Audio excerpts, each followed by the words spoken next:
دیکھیے، اگرچہ اسلام کی جڑ توحید ہے، بنیاد، اور توحید کے موضوع پر اس میں کوئی شک نہیں کہ جامع ترین سورت سورۃ الاخلاص ہے۔ قل هو اللہ احد اللہ الصمد لم یلد ولم یولد ولم یکن لہ کفوا احد۔ لیکن ظاہر بات ہے کہ یہ صرف جڑ کی بات ہوئی ہے، ابھی پورا درس تو سامنے نہیں آیا۔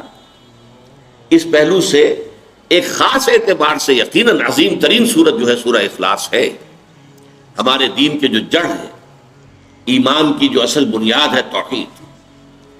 اسی طریقے سے قرآن کا ایک فلسفہ ہے، وہ فلسفہ ہم پڑھیں گے انشاءاللہ اسی منتخب نصاب کا جب دوسرا حصہ شروع ہوگا۔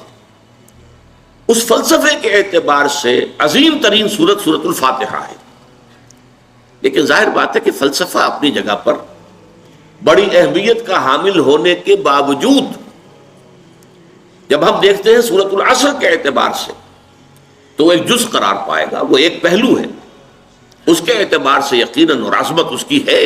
عظیم ترین سورت قرآن مجید کی سورہ فاتحہ ہے، جسے پورے قرآن کے ہم وطن بھی قرار دیا گیا ہے۔ وَلَقَدْ آتَيْنَاكَ سَبْعًا مِنَ الْمَثَانِي وَالْقُرْآنَ الْعَظِيمِ، قرآن عظیم کہا گیا ہے سورہ فاتحہ۔ ہم نے آپ کو عطا کی ہے 7 آیتیں جو بار بار دہرائی جاتی ہیں اور جو در حقیقت خود اپنی جگہ پر ایک مکمل قرآن عظیم ہے۔ لیکن اب نوٹ کیجئے اصل بات، قرآن مجید کا اصل موضوع کیا ہے؟ یہ صرف فلسفے کی کتاب نہیں ہے، یہ صرف توحید کی کتاب نہیں ہے، یہ کتاب ہدایت ہے۔ ہدی للناس ہدی للمتقین۔ اصل میں سورہ فاتحہ ہی میں جو ہم ہر رکعت میں نماز کے پڑھتے ہیں اور کہتے ہیں اہدنا الصراط المستقیم، پروردگار ہمیں سیدھے راستے کی ہدایت بخش۔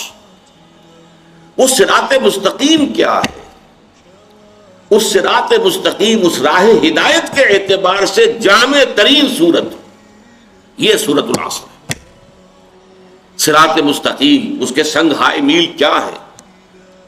یہ چھوٹی سورت ہونے کے باوجود اس نے صراط مستقیم کے سنگ ہائے میل کو اس طریقے سے اپنے اندر سمو لیا ہے، سمیٹ لیا ہے، جمع کر لیا ہے کہ اس کی عظمت کو امام شافعی رحمۃ اللہ علیہ بیان فرماتے ہیں۔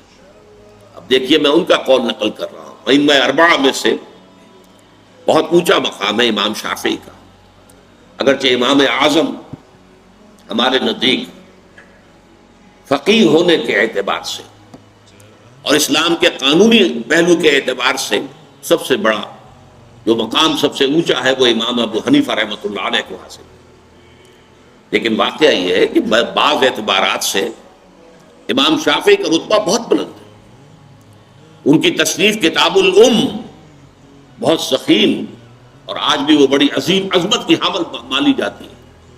اصول فقہ انہوں نے مرتب کیے سب سے پہلے۔ بہرحال امام شافعی کا تھوڑا سا تعارف کرانے کے بعد اب ان کے 2 قول میں آپ کو سنانا چاہتا ہوں۔ ایک قول کے مطابق فرماتے ہیں لو تدبر الناس هذه السورۃ لوسعتهم، اگر لوگ صرف اس ایک سورت پر تدبر کریں، غور و فکر کریں، سوچ بچار کریں تو یہ ان کی ہدایت کے لیے کافی ہو جائے۔ ایک اور قول جسے مفتی محمد عبدہ کا بہت مشہور ہے، تفسیر پارہ عم، اس میں انہوں نے نقل کیا ایک اور قول۔ وہ کہتے ہیں قرآن مجید میں اگر اس سورہ عصر کے سوا اور کچھ نازل نہ ہوتا تب بھی یہ لوگوں کے لیے کافی تھی۔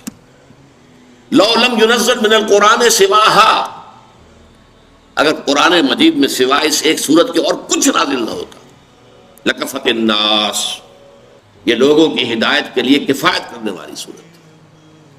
یہ عظمت ہے اس سورہ مبارکہ۔